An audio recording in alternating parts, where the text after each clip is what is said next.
Oke, selamat ketemu lagi ya. Semoga masih semangat. Jadi di pertemuan 1 kita akan membahas tentang sistem perbankan di Indonesia. Sistem perbankan di Indonesia ini memang terlalu luas sekali ya, karena kita membahas tentang perbankan. Ya, jadi di capaian pembelajarannya ini kita fokus tentang bank sebagai pelaksana intermediasi, kemudian peranan perbankan di sistem keuangan, peranan perbankan di sistem keuangannya itu seperti apa, dan kelembagaan perbankan. Kita lihat satu-satu ya. Kalau tentang perbankan, nah menghimpun dana itu pasti sudah tugas ya. Kalau kita bilang fungsi perbankan itu menghimpun dana. Setelah dia menghimpun dana, dia juga berfungsi untuk menyalurkan dana. Selain dua hal itu, juga perbankan ini jasa-jasa lainnya gitu kan. Dia juga melayani jasa-jasa lainnya. Tapi yang jelas adalah kita kenal di perbankan menghimpun dana dan menyalurkan dana. Nah, ketika sudah bicara tentang menghimpun dana, nah di situ apa yang didapat? Pasti ada bunga simpanan. Tetapi ketika dia menyalurkan dana, dia memberikan pinjaman kepada masyarakat atau nasabah yang memerlukan, maka di situ dia akan mendapat bunga pinjaman. Jadi di sini ada namanya spread base ya, sama fee base.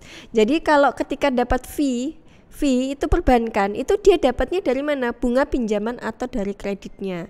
Kalau spread base berarti dia dapat dari mana? Dari bunga simpanan dari nasabahnya. Jadi teman-teman bisa membedakannya. Nah, kalau perbankan memang fungsinya utama menghimpun dana dan menyalurkan dana. Nah, yang pertama kita akan mengenal tentang bank sebagai pelaksana intermediasi. Di sini ada kata mediasi.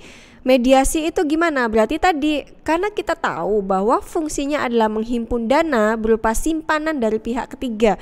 Jadi teman-teman yang ada di sini adalah sebagai pihak ketiga ya, yang menyimpan dananya ke perbankan, nyimpan dana, nyimpan uangnya ke bank. Sehingga itu bank menghimpun dananya, kemudian dia akan menyalurkan lagi.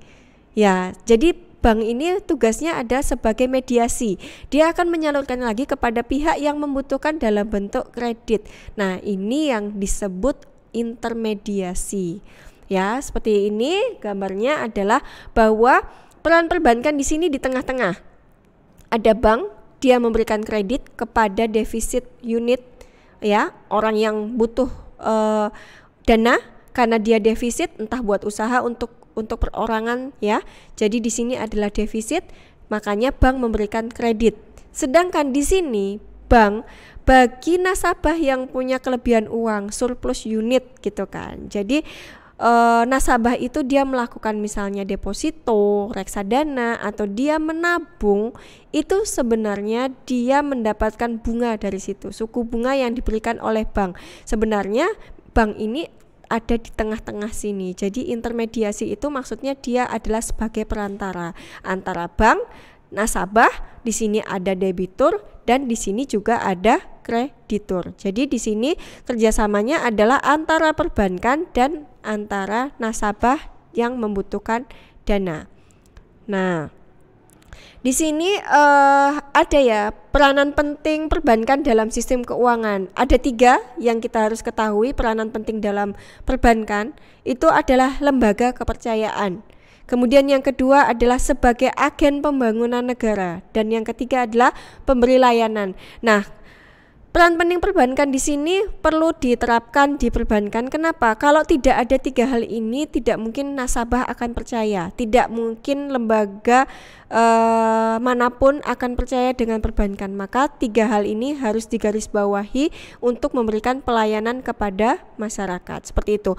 Nah, kemudian 3 hal ini kita akan kupas satu persatu setelah berikut ini. Terima kasih. Kita lanjut di tag berikutnya.